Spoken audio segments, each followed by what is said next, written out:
2013 has been a year of disappointing growth. When we look back at the forecasts that were made for GDP growth last year, they were much higher than what we're likely to have seen. It is true that the world economy is performing a bit better now as we come into the end of the year, but compared with the start of the year, growth is much weaker.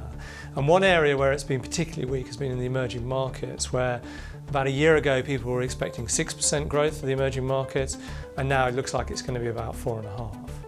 One of the reasons for that has been that the Fed has introduced the idea that they will begin to taper or end quantitative easing. And when they introduced that idea back in May, there was a sharp rise in bond yields and there was a big move in capital flows out of emerging markets that caused them to weaken quite considerably. So I think the year will be remembered very much for that particular event.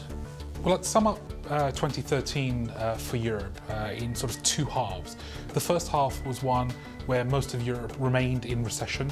Countries continue to struggle with the lack of lending from the banking sector, but also the need for ongoing fiscal austerity across the Eurozone really as a whole.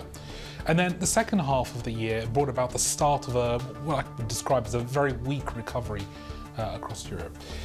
Countries like Germany outperformed countries like Italy and Spain thanks to the exports-orientated parts of its economy, really taking advantage of very low interest rates across Europe. And speaking of interest rates, of course, we had two more cuts in the European Central Bank's policy rate, which came as a surprise compared to the start of the year, because most analysts had expected ECB rates to already have been at the floor. But no, the new president, Mario Draghi, found a new floor for those interest rates. As an economist, I don't really think the US government has much in the way of fiscal woes, because we've seen a considerable improvement in the budget deficit over the last year. For the past financial year, the budget deficit looks like it's come in at about $600 billion. That's about 4% of US GDP. It's a considerable improvement on where they were a year ago, and certainly back in 2009 when the budget deficit was 10% of GDP. So from an economic point of view, there's been a big improvement. The problem is one for the politicians, because the improvement has been forced upon them by things like the sequester, which has forced spending cuts in defence, and of course tax increases, which they had to enact at the beginning of this year.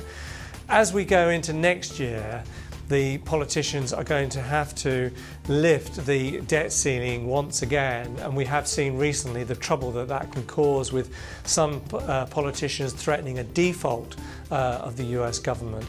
Our own view is that next year will be much easier, that actually the politicians will be focusing much more on the elections later on in 2014, and they realise that the problems that they created last time were very unpopular with the public, and they won't want to repeat that.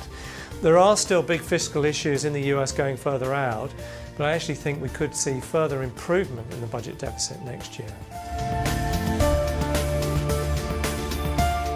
Well, investors can look forward to a sluggish recovery across Europe through 2014. We expect core Europe, that's Germany, France, Sweden and even Austria, to really outperform peripheral Europe thanks to the export-orientated nature of those economies. As demand across the world picks up, those economies will be particularly well placed to take advantage of that improvement. But on the other hand, we have peripheral Europe, who, on the one hand, we do expect them to come out of recession and start to recover.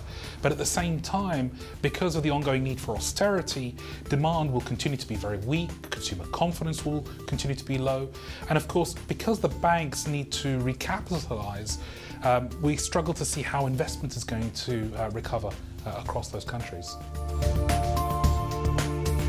A lot of the business surveys show that the manufacturing sector is growing more strongly, and emerging markets will benefit from that.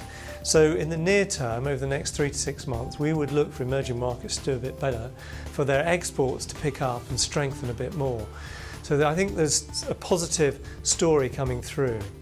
The problem is that beyond that, some of the structural headwinds facing the emerging markets are still there. So China, for example, needs to reorientate its economy more towards consumer spending growth.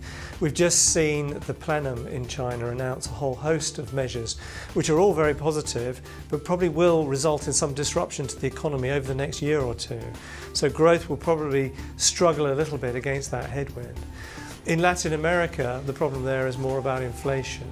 They're experiencing a period of stagflation. They have to tighten policy. Similar story in India. So we're still a little bit cautious about the outlook for emerging markets in 2014. The markets seem to be anticipating a strong recovery within the UK. And if you look at the market PMIs, for example, there's a good reason for that. The PMI for the UK is now the strongest in the world. Now, if you believe that, then perhaps the Bank of England could be raising interest rates sooner than expected. And certainly money markets are currently pricing in a rate rise for around about possibly the end of 2014. Now, that's despite the forward guidance that the Bank of England has provided. The Bank of England thinks that unemployment will take a significant amount of time to fall to what their current threshold is of about 7%. Now, that means that they don't think they will be considering an interest rate rise for a number of years. But the market seems to be discounting an earlier rise than that and not necessarily believing the Bank of England's forward guidance.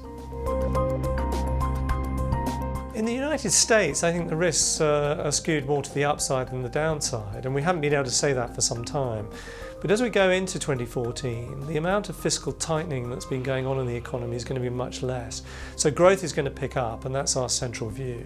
But there's a lot of pent-up demand in the US, so on the housing side, in durable goods spending, auto spending, we know that people are spending a lot less than they have done in the past.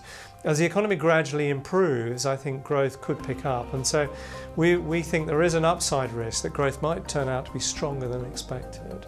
The main risks for 2014 in Europe will continue to be political risk. There's always a chance that some political party somewhere stumbles and all of a sudden we're very uncertain around the outlook. There's still a good chance that we could get an election in Italy, for example. The coalition government in Greece is still very fragile, and the IMF and European Commission are still pushing for even harsher austerity for that country. So we keep a close eye on the politics across Europe as potentially the key risk for markets. If we look elsewhere in the world economy, particularly in Asia, there are more downside risks. I think there is still a risk that China could slow down and have a hard landing. But the one that we're really most worried about is what happens in Japan. Because in Japan next year they're going to increase taxes, and I think that will slow the economy quite considerably. If that happens, the Bank of Japan is likely to print money even more aggressively than it's doing at the moment, and that could weaken the yen, and I think that could create quite a bit of a problem for Asia and for large parts of the world economy if Japan has a considerable devaluation. So what we would call the failure of Abenomics is quite a big risk for the world economy next year.